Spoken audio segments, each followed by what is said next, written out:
हे पार्थ, तुम कर्म कर सकते हो, कर्म करने का संकल्प कर सकते हो, परंतु इसका फल पाना तुम्हारे हाथों में नहीं है।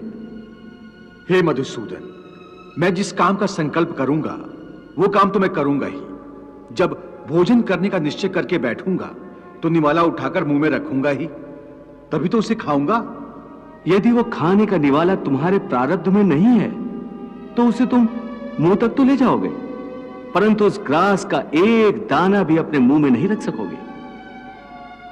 हे अर्जुन, केवल कर्म का संकल्प ही प्राणी के अधिकार में है, उसका फल प्राणी के अधिकार में नहीं है।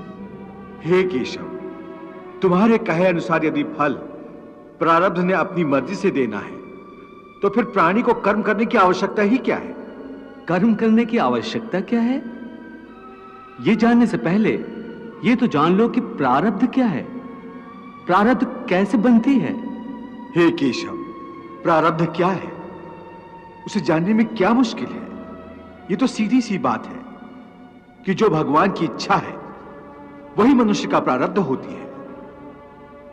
नहीं अर्जुन, नहीं, यह धारणा सत्य नहीं है। क्यों सत्य नहीं है? क्योंकि मैं किसी के प्रारब्ध नहीं बनाता, ना मैं किसी प्राणी के कर्म अथवा कर्म फल के हिसाब में दखल देता हूं, इसलिए प्राणी की प्रारब्ध बनाने में मेरा कोई हाथ नहीं होता। फिर कौन बनाता है प्राणियों का प्रारब्ध? प्राणियों के अपने कर्म। अर्थात ये कि प्राणी जैसे कर्म करेगा उसका वैसा ही फल पाएगा। अच्छे कर्म करेगा तो अच्छा फल मिलेगा और बुरे कर्म करेगा तो बुरा फल पाएगा।